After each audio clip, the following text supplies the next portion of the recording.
The phone rang, shattering the silence of our kitchen.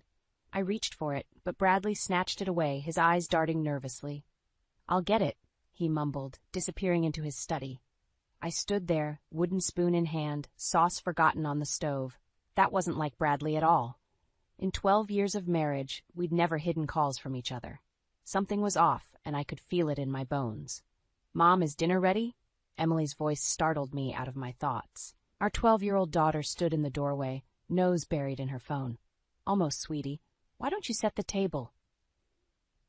As Emily begrudgingly put down her phone, I stirred the sauce, my mind racing. When had things changed? Bradley and I used to be the perfect couple, college sweethearts who'd built a life together. Now it felt like we were drifting apart, and I couldn't pinpoint why. The study door opened, and Bradley emerged, his face a mask of forced cheerfulness. "Sorry about that, honey. Work call. On a Sunday evening?" I raised an eyebrow. He shrugged, avoiding my gaze. "You know how it is. The Johnson account is giving us trouble." I nodded, unconvinced. The Bradley I married would have shared the details, asked for my input. This Bradley was a stranger. Dinner was a quiet affair, punctuated only by Emily's chatter about school and her friends. I watched Bradley push his food around his plate, his mind clearly elsewhere. "How about we all go for ice cream after dinner?" I suggested, desperate to recapture some of our old family magic. Emily's face lit up, but Bradley shook his head. "Sorry, I've got some work to finish up. You two go ahead." As I cleared the dishes, I caught a glimpse of our reflection in the window. When had we become these people? This isn't what I'd imagined when I said "I do" all those years ago. "Mom?" Emily's voice pulled me back to reality. "Can we still go for ice cream?" I forced a smile. "Of course, sweetie. Let me grab my purse." As we walked to the ice cream parlor, the warm evening air did little to dispel the chill in my heart. Emily chattered away, oblivious to my inner turmoil. "Mom, why is Dad always working now?" she asked suddenly, her voice small. I stumbled, caught off guard by her perceptiveness. "Well, honey, sometimes adults have to work hard to provide for their families." She frowned, unconvinced. "But he never wants to do anything with us anymore." My heart ached at the truth in her words. "I'm sure it's just temporary, sweetie. Things will get better." But even as I said it, I wasn't sure I believed it myself. Back home, I found Bradley in his study, door firmly closed. I knocked gently. "Brad, can we talk?" He opened the door, looking haggard. "What is it, Laura? I'm swamped here." I miss you. We miss you. Emily was asking about you earlier." His expression softened for a moment, then hardened again. "I'm doing this for us, Laura, for our future." "But what about our present?" I pleaded. "We need you here now." He sighed, running a hand through his hair. "I can't do this right now. We'll talk later, okay?" As the door closed in my face, I felt a surge of anger and hurt. This wasn't the man I married. This wasn't the life I'd signed up for. My phone buzzed with a text. It was from an unknown number. "Your husband is lying to you. Meet me tomorrow at noon, Central Park bench near the duck pond. Come alone." I stared at the screen, my heart pounding. Who was this? What did they know? As I deleted the message, one thing became clear. Our perfect life was about to shatter, and I had no idea how to stop it. I stared at the moving boxes piled high in our living room, a lump forming in my throat. This wasn't how I'd imagined spending my 40th birthday. "Mom, where should I put these?" Emily asked, struggling with a box labeled kitchen. "Just leave it there, sweetie. We'll sort it out later." I forced a smile, trying to hide my unease. Bradley burst through the front door, grinning from ear to ear. "Isn't this great? Back in my old hometown, new job, fresh start for all of us." I nodded weakly, remembering the career I'd left behind in the city. "Yeah, great." "Oh, come on, Laura. This is a fantastic opportunity for us," Bradley said, his enthusiasm grating on my nerves. "For you, you mean?" I muttered under my breath. "What was that?" "Nothing," I said, plastering on a fake smile. "Just thinking about all the unpacking we need to do." The doorbell rang, saving me from further conversation. I opened it to find Cynthia, Bradley's mother, standing there with a casserole dish. "Welcome to the neighborhood," she trilled, pushing past me into the house. "Oh, Bradley, darling, how wonderful to have you back home." I watched as she enveloped Bradley in a hug, completely ignoring Emily and me. Some things never change. "Laura," Cynthia said, finally acknowledging my presence. "I hope you'll be able to adjust to small-town life. It's quite different from your big city ways.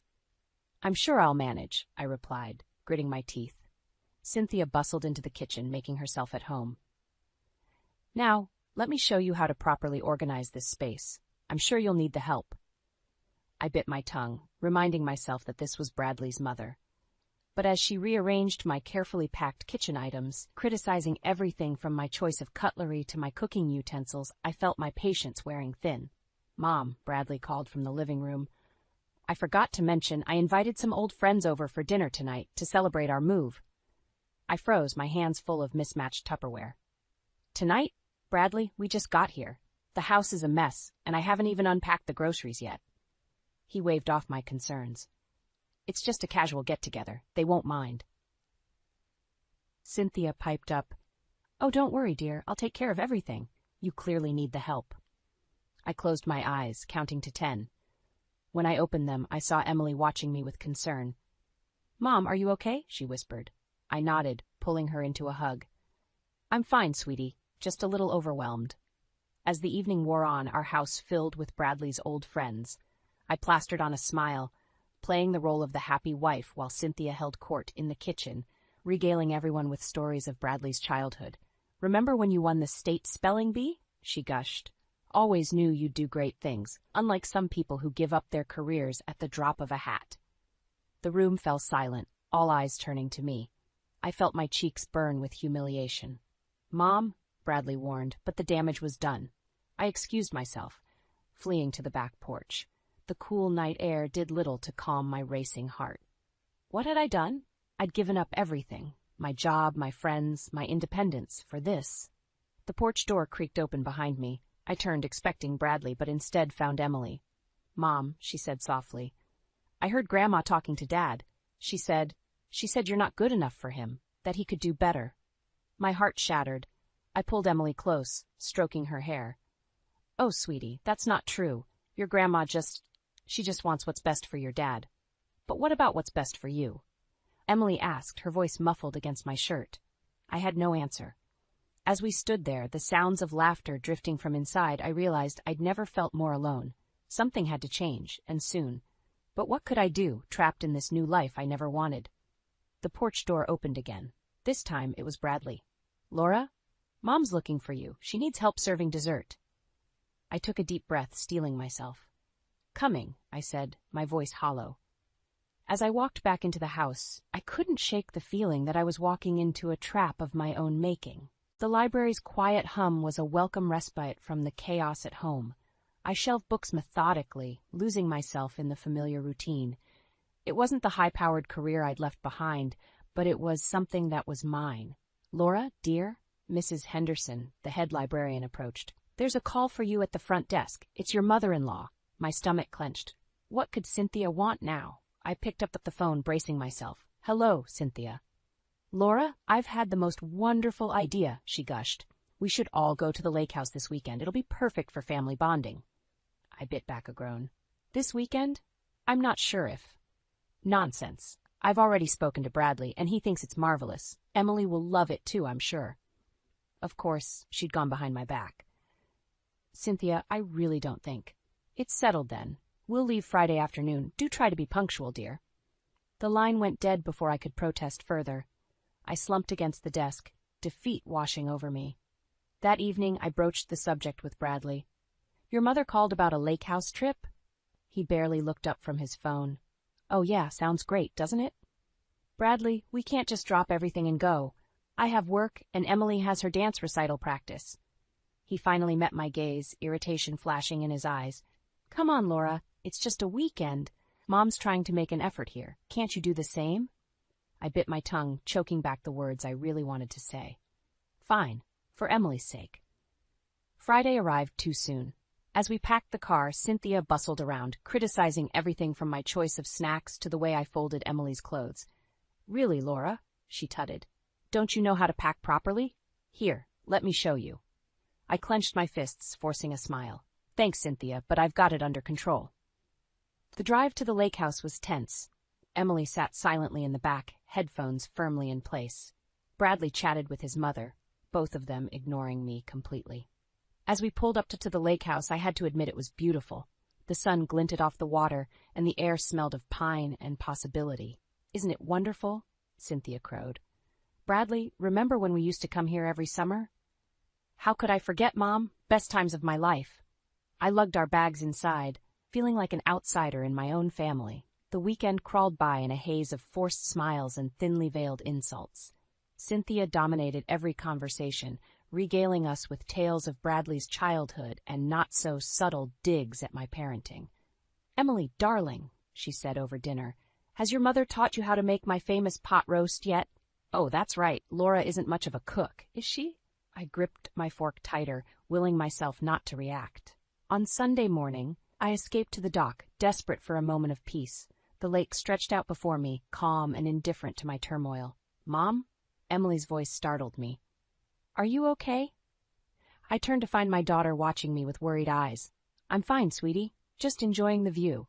She sat beside me, her legs dangling over the water. "I don't like it here," she confessed.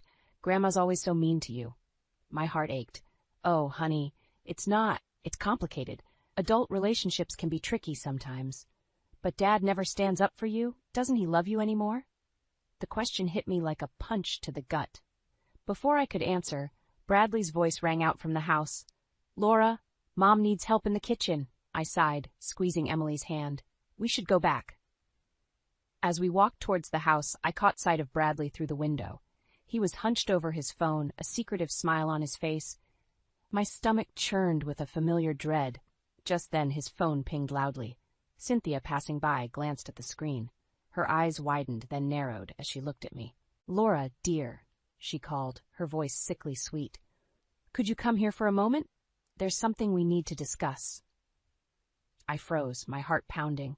Whatever was coming, I knew it wouldn't be good. With a deep breath, I stepped into the house, bracing myself for the storm that was about to break. I stepped into the lake house, my heart pounding. Cynthia's saccharine smile sent chills down my spine. "Laura, dear," she cooed, "I couldn't help but notice something on Bradley's phone. I think you should see it." Bradley's head snapped up, his face paling. "Mom, that's private." But Cynthia had already thrust the phone into my hands. On the screen was a text message from someone named Amber. The words blurred before my eyes, but one phrase stood out. "Can't wait to see you again, baby." The room spun. I looked at Bradley, searching for denial, explanation, anything. But his guilty expression said it all. "How long?" I whispered. "Laura, it's not what you think." "How long?" I repeated, my voice stronger now. Cynthia interjected, her voice dripping with false concern. "Now, Laura, let's not jump to conclusions. I'm sure there's a perfectly reasonable explanation." I whirled on her. "Stay out of this, Cynthia. This is between me and your son." Bradley stood, reaching for me. "Laura, please. It's just a work thing. Amber's a colleague." "A colleague you call baby?" I spat. "Do you think I'm stupid?" Emily appeared in the doorway, her eyes wide with fear. "Mom? Dad? What's going on?" The sight of our daughter snapped me back to reality. I couldn't do this here, not in front of her. I took a deep breath, forcing calm into my voice. "Nothing, sweetie. Just a misunderstanding. Why don't you go pack your things? We're leaving." "But we're supposed to stay until tomorrow," Emily protested. "Plans change," I said firmly. "Please, Emily, just do as I ask." As Emily reluctantly trudged upstairs, I turned back to Bradley. "We'll discuss this at home, privately." The drive back was excruciating. Emily sat in the back seat, headphones on, oblivious to the tension crackling between Bradley and me. Cynthia had tried to intervene, but I'd shut her down with a glare that could have melted steel. At home, I sent Emily to her room, promising we'd talk later. Then I rounded on Bradley. "Explain," I demanded. He sighed, running a hand through his hair. "It's not what you think, Laura. Amber's just a friend." "Don't lie to me," I exploded. "Friends don't text like that. How long has this been going on? Is this why you wanted to move back here?" Bradley's face hardened. "You know what? Maybe if you hadn't been so caught up in your own career, I wouldn't have had to look elsewhere for support." His words hit me like a slap. "My career? The one I gave up for you?" "Oh, please," he scoffed. "You've been resentful ever since we moved. You never gave this place a chance. You never gave my family a chance." "Your family?" I laughed bitterly. "You mean your mother, who's been undermining me at every turn? Who treats me like I'm not good enough for her precious son?" "See, this is exactly what I'm talking about. You're always playing the victim." I stared at him, this stranger wearing my husband's face. Do you even love me anymore? The silence that followed was deafening. Finally, Bradley spoke, his voice low. I don't know, Laura. I don't know if I have for a long time. Something inside me shattered. I stumbled back, gripping the kitchen counter for support. I think, I said, my voice shaking, that you should leave. Tonight. I can't look at you right now. Bradley nodded, defeat etched in every line of his face. As he trudged upstairs to pack a bag, I sank to the floor, sobs racking my body. A small hand touched my shoulder. I looked up to see Emily, tears streaming down her face. Mom, she whispered, are you and Dad getting a divorce? I pulled her close, stroking her hair. I don't know, sweetie. I really don't know. As we clung to each other on the kitchen floor, I realized I had a decision to make. Fight for a marriage that might already be beyond saving, or find the strength to start over. Either way, nothing would ever be the same again. The days after Bradley left were a blur of tears and sleepless nights.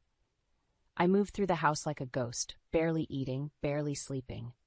Emily watched me with worried eyes, but I couldn't find the words to comfort her when I could barely hold myself together. It was on a Tuesday afternoon when everything changed. I was folding laundry, mindlessly matching socks, when Emily burst into the room, her face flushed with excitement. Mom, I got the lead in the school play, she exclaimed, waving a script in her hand. I forced a smile, trying to muster enthusiasm. That's wonderful, sweetie. What's the play? Romeo and Juliet, she said, her eyes shining. Then her face fell. But I need to stay after school for rehearsals. Dad usually picks me up, but... The unfinished sentence hung in the air, heavy with implications. I swallowed hard, pushing down the lump in my throat. Don't worry, I'll figure something out. Emily hesitated, then blurted out, Mom, is Dad living with Amber now? The sock I was holding slipped from my fingers. What? Emily, how do you know about Amber? She looked down, scuffing her toe against the carpet.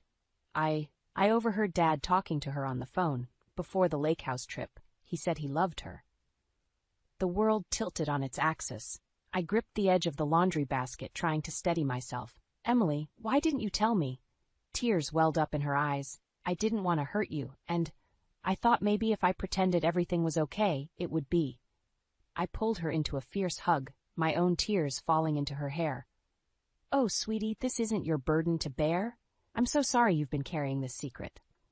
As Emily sobbed in my arms, a cold fury settled in my chest. Bradley hadn't just betrayed me, he'd put our daughter in an impossible position. After Emily had cried herself out and gone to her room, I reached for my phone with shaking hands. I dialed a number I knew by heart. Lily, it's Laura. I need your help.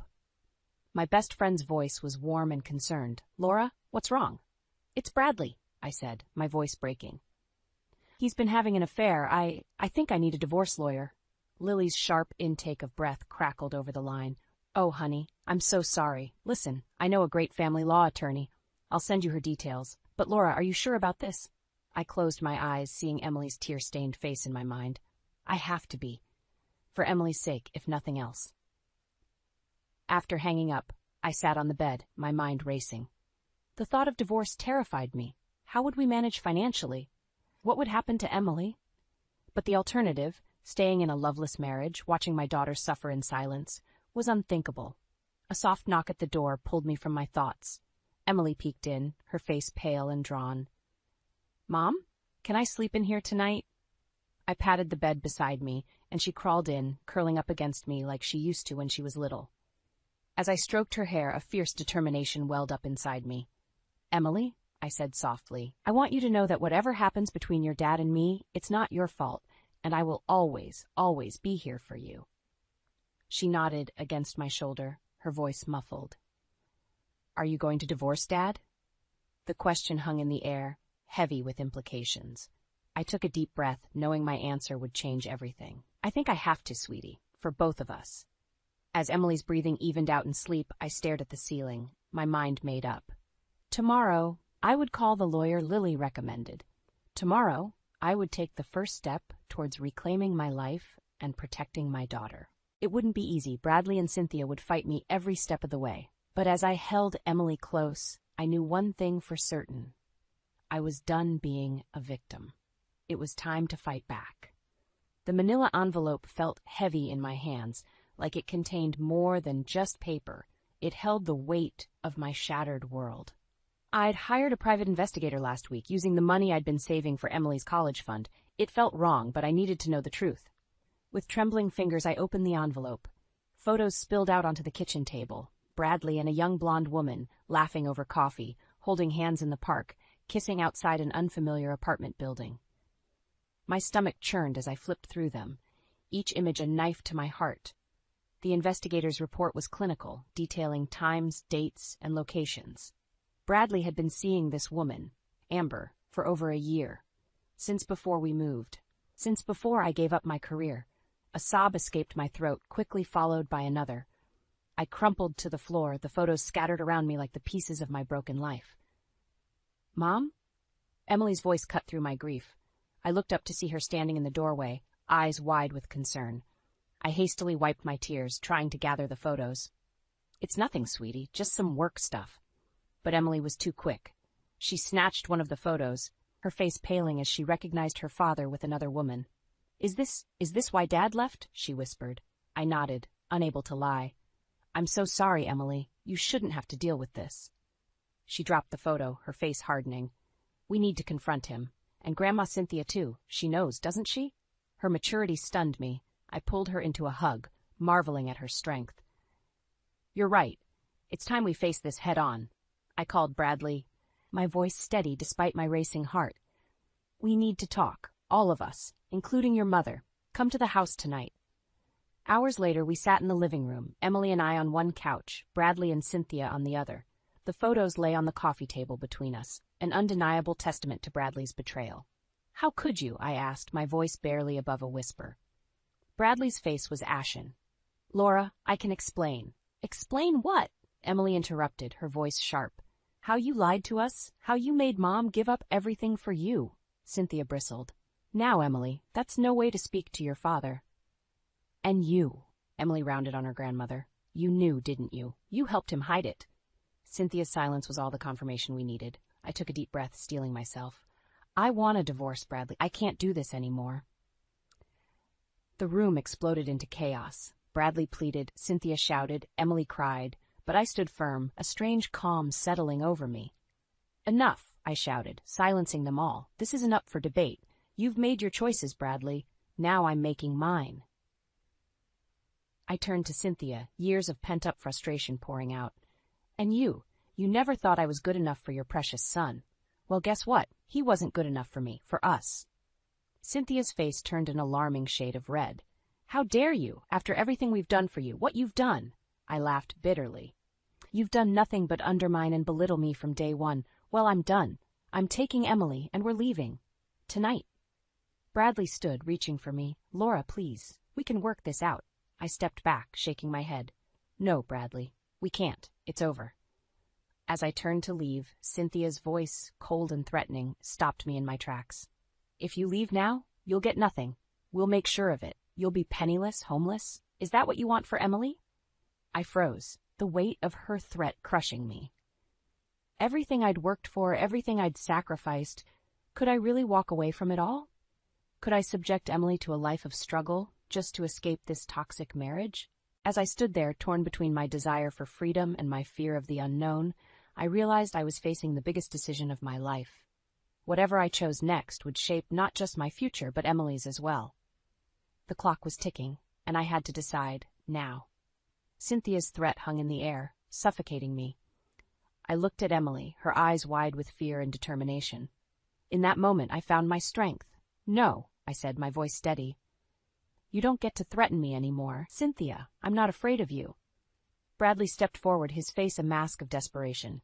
"Laura, please, we can work this out. I'll end things with Amber, I swear." I laughed bitterly. "End things? Bradley, you've been seeing her for over a year. You moved us here to be closer to her, didn't you?" His silence was all the confirmation I needed. "I trusted you," I continued, my voice breaking. "I gave up everything for you, my career, my friends, my life in the city, and this is how you repay me?" Emily squeezed my hand, her voice small but fierce. "Mom, we don't need them. We can make it on our own." Cynthia scoffed. "Don't be ridiculous. You have nothing without us. No money, no home, no future. Think about Emily's education, Laura. Are you really willing to throw that away? I felt the weight of her words, the fear of an uncertain future. But then I remembered all the nights I'd cried myself to sleep, all the times I'd felt small and insignificant in this house. I thought of Emily, forced to keep her father's secret. "We'll manage," I said, straightening my spine. "We've done it before, we'll do it again." Bradley's face hardened. "If you walk out that door, don't expect any help from me. I'll fight you for custody. I'll make sure you don't get a penny." "Dad," Emily cried, shock and hurt etched on her face. I felt a surge of rage. "You'd do that to your own daughter, after everything you've put her through?" "He's bluffing," Cynthia interjected, her voice sickly sweet. "Bradley, darling, you don't mean that. We can work this out as a family." But I saw the truth in Bradley's eyes. He'd choose his mother and his mistress over us. He always had. "Emily," I said, turning to my daughter, "this is your choice, too. If you want to stay with your father, I'll understand." Emily's eyes flashed with anger. "Are you kidding, after what he did, after what they both did?" She glared at Bradley and Cynthia. "I'm going with Mom." Pride swelled in my chest. My brave, beautiful girl. "Fine," Bradley spat. "Leave. But don't come crawling back when you can't make it on your own." I turned to face him, years of pent-up frustration pouring out. "You know what, Bradley? I was successful before I met you. I built a career, a life, and I'll do it again, without you." I grabbed Emily's hand and headed for the door. As I reached for the handle, Cynthia's voice stopped me. "If you leave now, you'll regret it for the rest of your life," she hissed. "You're nothing without this family." I turned back, meeting her gaze. "No, Cynthia, I was nothing with this family, but not anymore." With that, I opened the door and stepped out into the cool night air, Emily by my side. As we walked to the car, I felt a weight lift from my shoulders. The road ahead would be hard, but for the first time in years, I felt free. We drove in silence for a while, the enormity of what we'd done settling over us. Then Emily spoke, her voice small in the darkness. "Mom, what are we going to do now?" I gripped the steering wheel, my mind racing. We had no home, little money, and an uncertain future. But we had each other, and that was a start. "I don't know, sweetie," I admitted, "but we'll figure it out together." As the lights of our old town faded in the rearview mirror, I felt a mix of terror and exhilaration. We were starting over, just the two of us against the world.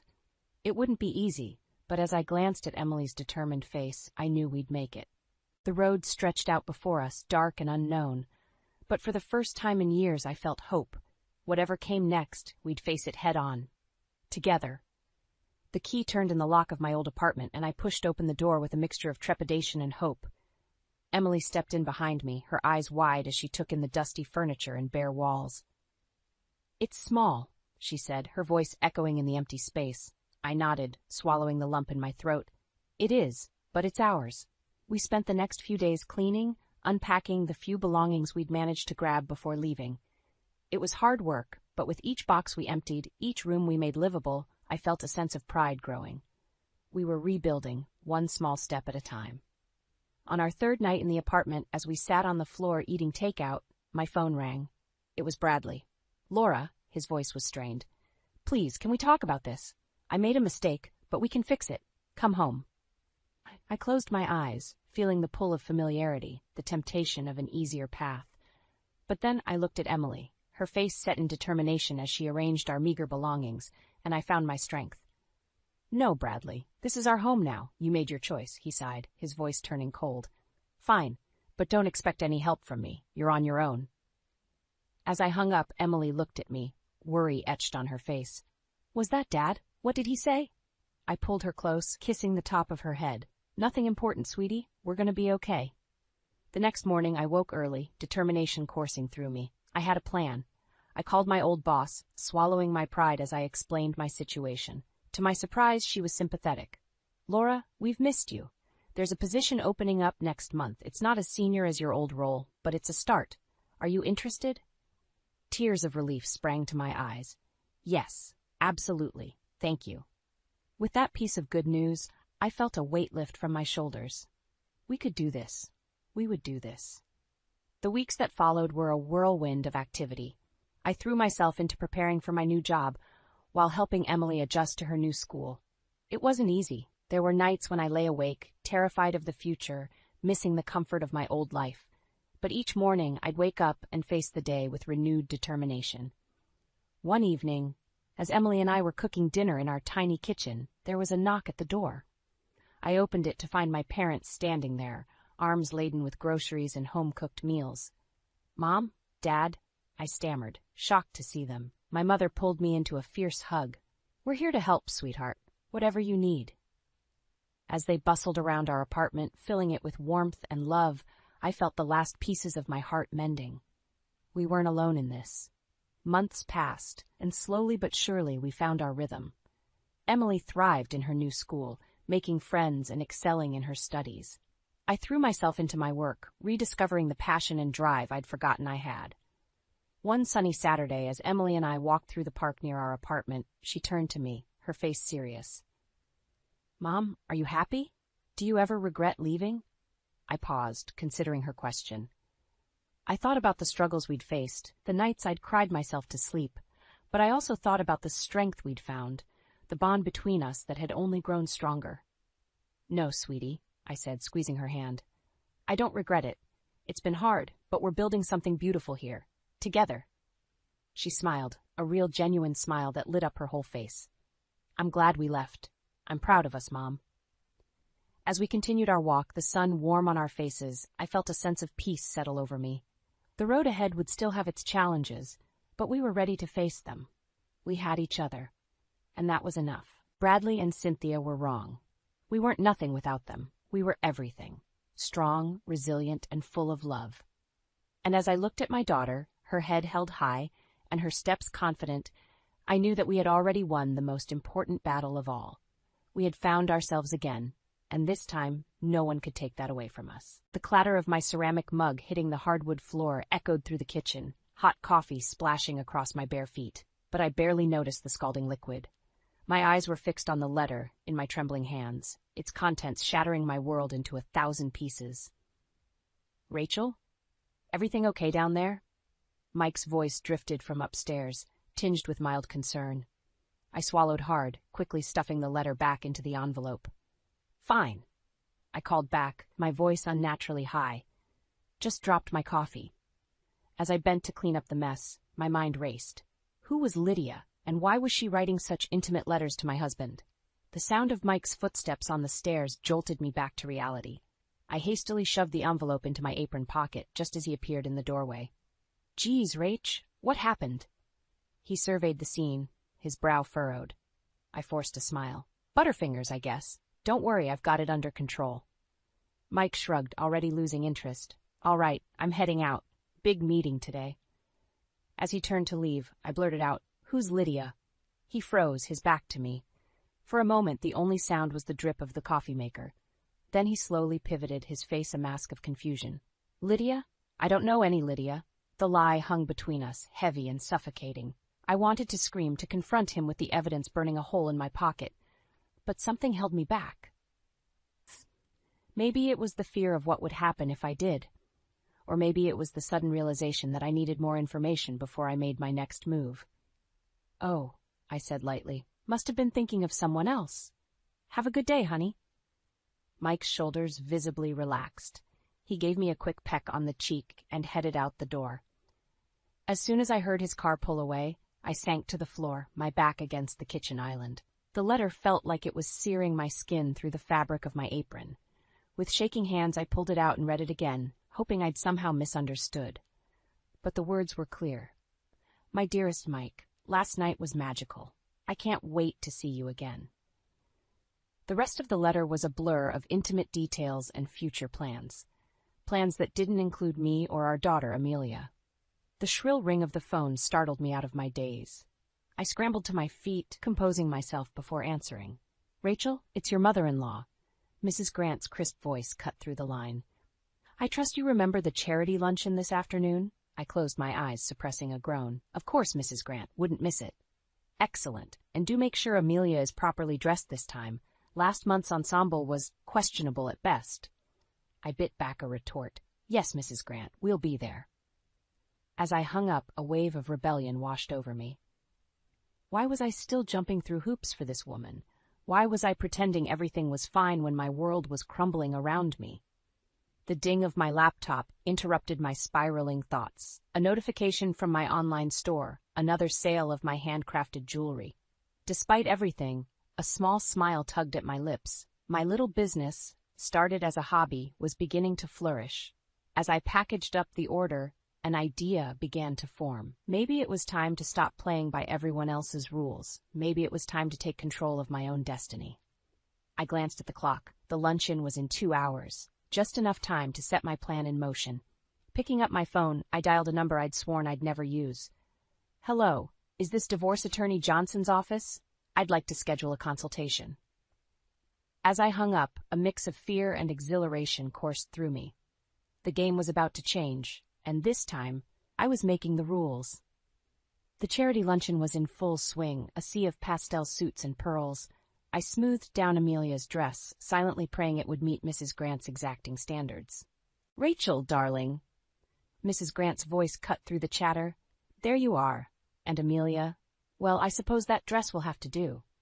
I bit my tongue, forcing a smile. "Hello, Mrs. Grant." Amelia picked it out herself. Mrs. Grant's lips tightened. Did she now? Well, perhaps it's time we had a talk about proper attire for young ladies. Before I could respond, she whisked Amelia away, leaving me alone in a crowd of Mike's relatives and business associates. I felt like a fish out of water, my mind still reeling from the morning's discovery. "Rachel," a shrill voice called out. I turned to see Aunt Mildred waving me over. "Come, dear. We were just discussing the upcoming family reunion." I reluctantly joined the group, my stomach churning. Family reunion? This was the first I'd heard of it. "Oh yes," Aunt Mildred continued, oblivious to my discomfort. "It's going to be quite the affair, a week-long celebration of the Grant family legacy." "A week?" I echoed, my voice weak. Mrs. Grant suddenly materialized beside me. "Of course, dear. Didn't Mike tell you? It's been in the planning for months." I swallowed hard, anger bubbling up inside me. No, Mike hadn't told me, just like he hadn't told me about Lydia. "I'm afraid we won't be able to make it," I heard myself say. The words hung in the air, heavy with defiance. Mrs. Grant's eyes narrowed. "Nonsense. This is a family obligation. You and Amelia will be there." "Actually," I said, my voice growing stronger, "Amelia has a school project that week. It's very important for her grade." The lie tasted sweet on my tongue. For once, I was taking control. Mrs. Grant's face darkened. "Rachel, I don't think you understand. This reunion is not optional. The entire family will be there, including the board members of Mike's company. Your absence would be noticed." The threat in her voice was clear. I opened my mouth to argue further, but a commotion across the room caught my attention. Amelia was standing by the dessert table, tears streaming down her face as she furiously wiped at a large stain on her dress. I rushed over, my heart pounding. "Amelia, sweetie, what happened?" "I'm sorry, Mom," she sobbed. "I didn't mean to. The punch just spilled and—" "It's okay, honey," I soothed, grabbing napkins to dab at the stain. "Accidents happen." Mrs. Grant's voice cut through the moment. "Well, I suppose this is what happens when children aren't properly taught etiquette." I whirled around, my patience finally snapping. "That's enough. Amelia is a child, not one of your society puppets. She doesn't need your criticism or your outdated rules." The room fell silent, all eyes on us. Mrs. Grant's face turned an alarming shade of red. "How dare you speak to me like that?" she hissed. "After everything we've done for you." "Done for me?" I laughed bitterly. "You mean controlling every aspect of my life? Dictating how I should dress, act, raise my daughter?" I grabbed Amelia's hand, suddenly feeling lighter than I had in years. "We're leaving, and we won't be at your reunion." As we walked out, I could hear the whispers starting behind us, but for once I didn't care what they thought. In the car, Amelia looked at me with wide eyes. "Mom, are we in trouble?" I took a deep breath, realizing the magnitude of what I'd just done. "No, sweetie, we're not in trouble. We're just making some changes." As I drove home, my phone buzzed incessantly. Texts from Mike, voicemails from Mrs. Grant. I ignored them all. Instead, I focused on the road ahead, my mind racing with possibilities. It was time to start living life on my own terms. And the first step? Finding out exactly who this Lydia was. The days following the charity luncheon were a whirlwind of tense silence and barely concealed hostility. Mike's cold shoulder was a stark contrast to Mrs. Grant's incessant phone calls, which I steadfastly ignored. Amelia, caught in the crossfire, grew increasingly withdrawn. One evening, as I sat at my crafting table, meticulously beading a necklace for an online order, Amelia's small voice broke the silence. "Mom, why is everyone so angry?" I set down my tools, turning to face her. "Sometimes, sweetie, grown-ups have disagreements, but it's not your fault, okay?" She nodded, unconvinced. "Is it because of the luncheon, because I spilled punch on my dress?" My heart clenched. "No, honey, it's much more complicated than that." Just then, Mike stormed into the room, his face thunderous. "Rachel, we need to talk. Now." I glanced at Amelia, who had shrunk back at her father's tone. "Sweetie, why don't you go upstairs and start your homework? I'll be up soon." As soon as Amelia was out of earshot, Mike exploded. "What the hell were you thinking, embarrassing my mother like that? Do you have any idea what you've done?" I stood my ground, anger bubbling up inside me. "What I've done? How about what you've done, Mike? Or should I ask Lydia about that?" The color drained from his face. "What are you talking about?" I laughed bitterly. "Don't play dumb. I found the letters. How long has it been going on?" Mike's shock quickly morphed into defensiveness. "That's none of your business. What I do in my private time." "None of my business," I interrupted, my voice rising. "I'm your wife. Amelia is your daughter. How dare you?" "Keep your voice down," Mike hissed, glancing nervously at the stairs. "Look, what's done is done. But you need to fix things with my mother. The family reunion is important for my career." I stared at him, incredulous. "Your career? Is that all you care about?" Before he could respond, my phone pinged. Another sale notification from my online store. Despite everything, a small smile tugged at my lips. Mike's eyes narrowed. "What's that? Another order for your little hobby?" The condescension in his voice was the final straw. "It's not a hobby, Mike. It's a business. My business. And it's doing quite well, actually," he scoffed. "Please, those trinkets you make? That's not a real job." Something inside me snapped. "No? Well, this hobby of mine made more last month than your precious job did." The shock on Mike's face was almost comical. "What? That's impossible." I pulled out my phone, showing him the sales figures. His eyes widened in disbelief. "I don't need your money anymore, Mike, and I certainly don't need your mother's approval." Just then, Amelia's voice floated down from upstairs. "Mom, can you help me with my math homework?" I turned to go, but Mike grabbed my arm. "This conversation isn't over, Rachel. You can't just walk away from your family obligations." I wrenched my arm free. "Watch me." As I climbed the stairs, my mind was racing. I knew this was far from over. Mrs. Grant wouldn't let go without a fight, and Mike, well, Mike had made his priorities clear. I paused outside Amelia's room, taking a deep breath to compose myself. As I pushed open the door, I made a silent vow. No matter what it took, I would protect Amelia from this toxic environment, even if it meant leaving everything behind. Amelia looked up as I entered, her eyes wide with worry. "Mom, is everything okay?" I forced a smile, sitting down beside her. "Everything's going to be fine, sweetie. Now, let's take a look at that math homework." As we bent over her textbook, I couldn't shake the feeling that a storm was brewing. But for the first time in years, I felt ready to face it head-on. The afternoon sun streamed through the kitchen window as I put the finishing touches on a custom-ordered bracelet. The house was quiet, a rare moment of peace in the chaos that had become our lives. I glanced at the clock, realizing Amelia would be home from school soon. As if on cue, I heard the front door slam. But instead of Amelia's usual cheerful greeting, I was met with the sound of muffled sobs. "Amelia?" I called out, my heart racing as I rushed to the entryway. My daughter stood there, her backpack on the floor, tears streaming down her face. "Mom," she choked out, I saw. I pulled her into my arms, stroking her hair. "Shh, it's okay. Take a deep breath. What did you see?" Amelia pulled back, her eyes red and puffy. "I went to surprise Dad at his office. But he was with someone. A woman. They were kissing." The world seemed to tilt on its axis. I knew about Lydia, of course, but hearing it from Amelia, seeing the pain in her eyes, it was a whole new level of betrayal. "Oh, sweetheart," I whispered, fighting to keep my voice steady. "I'm so sorry you had to see that." Amelia's sobs turned to hiccups. "Why would Dad do that? Doesn't he love us anymore?" The question pierced my heart. How could I explain something I didn't understand myself? "Your father loves you very much," I said, choosing my words carefully. Sometimes adults make mistakes, big mistakes." Amelia's eyes narrowed. You knew, didn't you? That's why you and Dad have been fighting. I nodded, unable to lie. I found out recently. I was trying to figure out how to tell you. Were you going to tell me at all? Amelia's voice was sharp, accusatory. The question caught me off guard. Of course I was. I wanted to protect you. Protect me? Amelia scoffed, suddenly sounding much older than her years. By lying to me? By pretending everything was fine. Her words hit me like a physical blow. Had I been so caught up in my own pain that I'd failed to see what was right in front of me? Before I could respond, the front door opened again. Mike walked in, his face falling as he took in the scene before him. What's going on? He asked, his voice wary. Amelia whirled to face him, her grief turning to anger. I saw you. With her. How could you do that to Mom? To us? Mike's face drained of color. Amelia, I can explain. No, I cut in, my voice steely. You don't get to explain. Not now. I turned to Amelia. Sweetie, why don't you go up to your room? I need to talk to your father.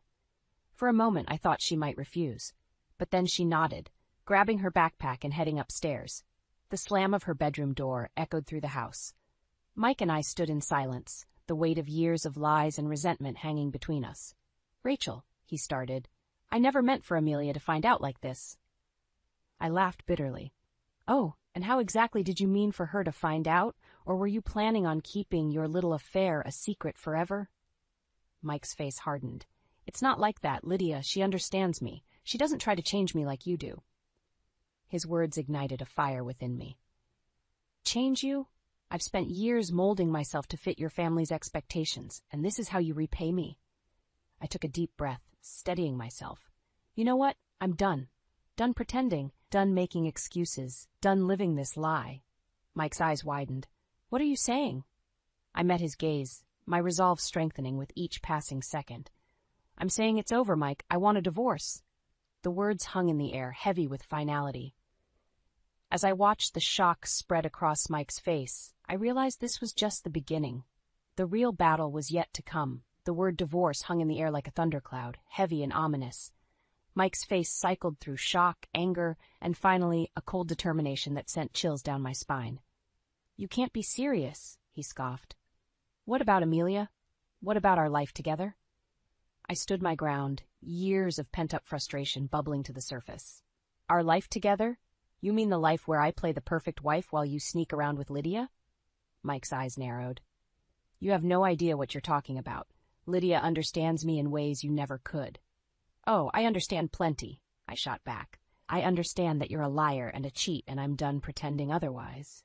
Just then, Amelia's bedroom door creaked open. We both froze, realizing our voices had risen to dangerous levels. Mom? Dad? Amelia's voice wavered. Are you guys getting divorced? The pain in her voice cut through me like a knife. I turned to face her, my heart breaking at the sight of her tear-stained face. Sweetie, I began, but Mike cut me off. Of course not, he said smoothly. Your mother's just upset. We'll work things out. I whirled on him, fury coursing through my veins. Don't you dare lie to her. Not anymore.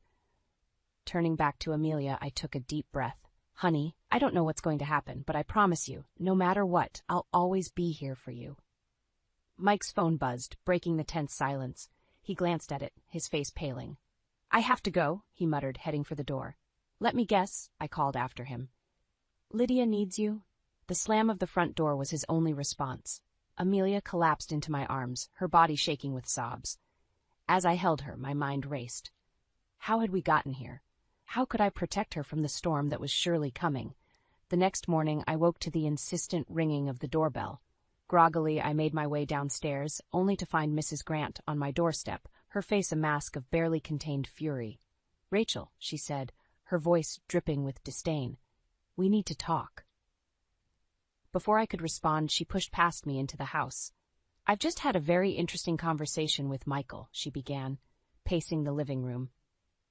He tells me you're threatening divorce, over some ridiculous notion of infidelity, no less. I felt my anger rising again. It's not a notion, Mrs. Grant. It's a fact, one that Amelia witnessed firsthand. Mrs. Grant waved her hand dismissively. Children often misunderstand adult situations, and even if there was some indiscretion, surely you understand the importance of maintaining appearances? I stared at her, incredulous. Maintaining appearances? Is that all you care about? It's what you should care about, she snapped. The Grant family name means something in this town. I won't have you dragging it through the mud over some petty marital spat. Something inside me snapped. Petty? Your son has been cheating on me, lying to me, and you call it petty? Mrs. Grant's eyes narrowed. Listen carefully, Rachel. If you go through with this divorce, you'll lose everything. The house, your status, even Amelia. The Grants protect their own, and you're not one of us. Her words hit me like a physical blow. Could she really take Amelia from me? As if sensing my fear, Mrs. Grant pressed on. Be sensible, dear. Let this foolishness go, and we can all move past it. I stood there, my mind reeling. The thought of losing Amelia was unbearable. But could I really go back to pretending? To living a lie? In that moment, I made my decision. Meeting Mrs. Grant's gaze, I spoke, my voice steady and clear. Get out of my house. Mrs. Grant's eyes widened in shock. Excuse me?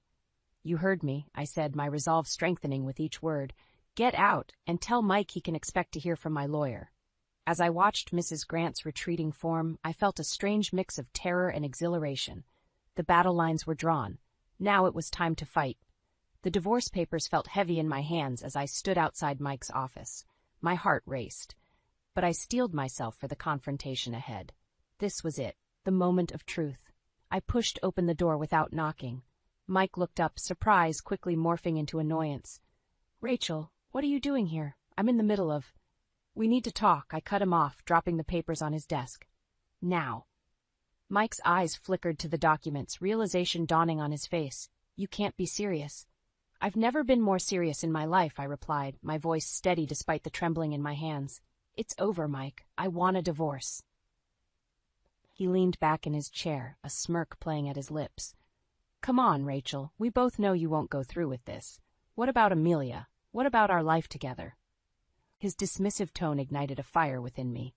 Our life together? You mean the lie we've been living? The one where you sneak around with Lydia while I play the perfect wife? Mike's face hardened. You don't understand. Lydia. I don't want to hear about Lydia, I snapped. I want you to face what you've done. To me, to Amelia. Leave Amelia out of this, Mike growled, standing up.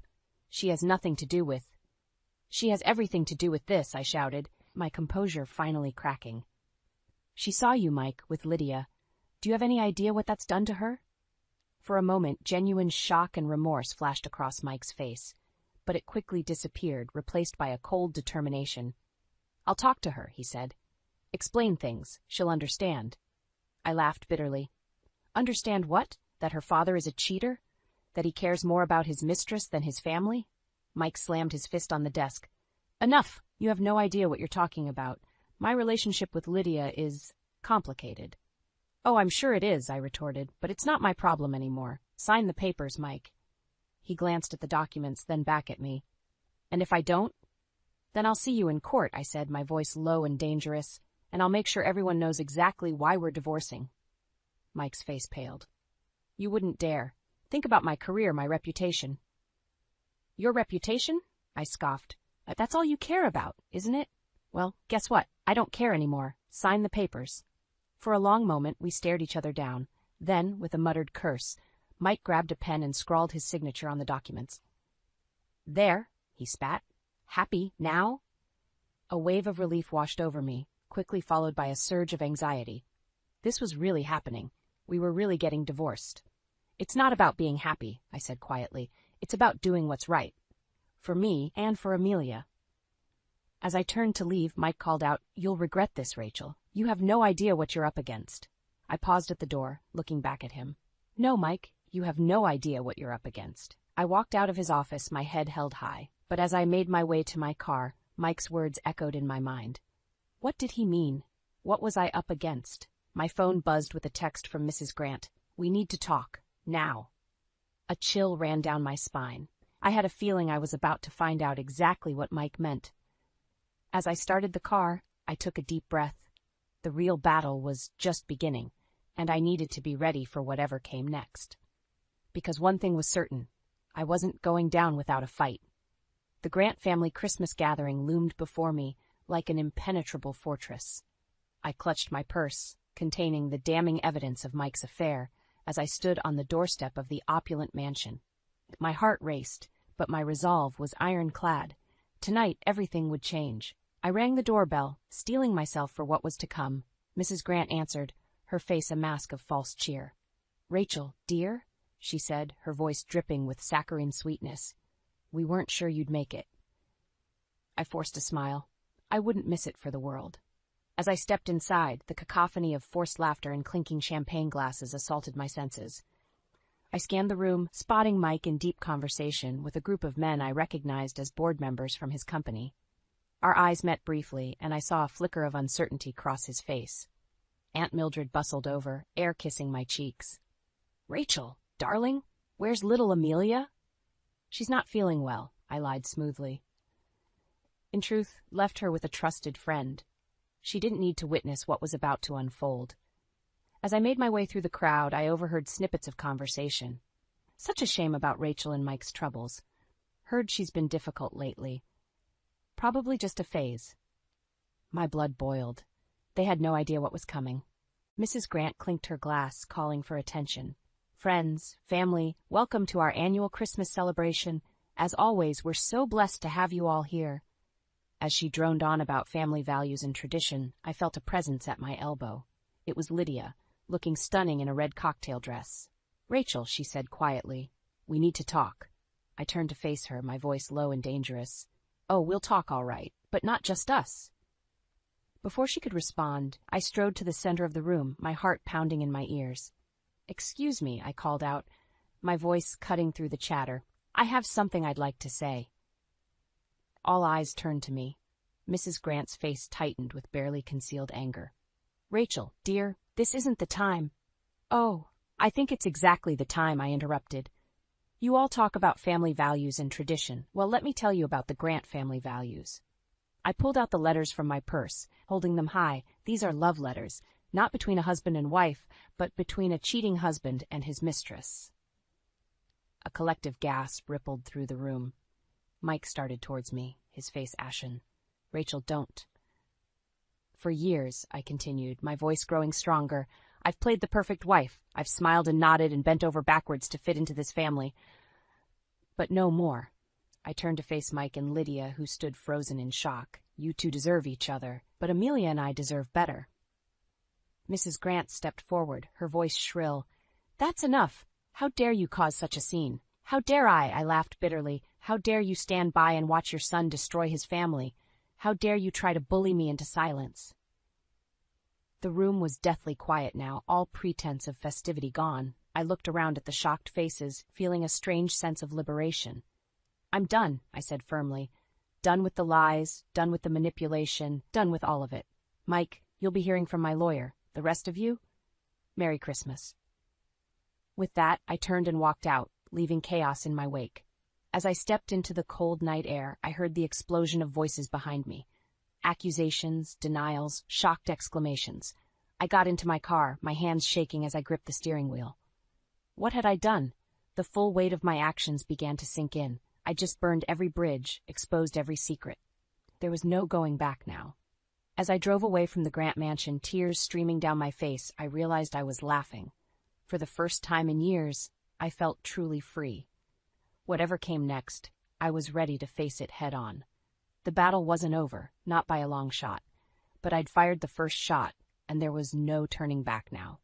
6 months after that fateful Christmas party, I stood in my new workshop, surrounded by the fruits of my labor. Delicate necklaces, intricate bracelets, and stunning earrings filled every surface. My online business had exploded, fueled in part by the publicity from my very public stand against Mike and the Grant family. The bell above the door chimed, and Amelia burst in, her face flushed with excitement. "Mom, you won't believe what happened at school today," I smiled, setting down the piece I was working on. "What is it, sweetie?" "Remember that essay contest I told you about? The one about overcoming adversity?"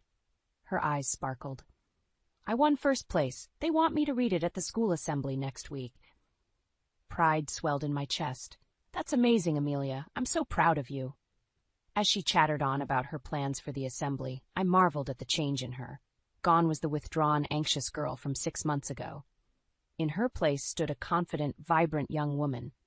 The shop door opened again, and I tensed instinctively. But it was just Sarah, my new assistant, laden with shipping boxes.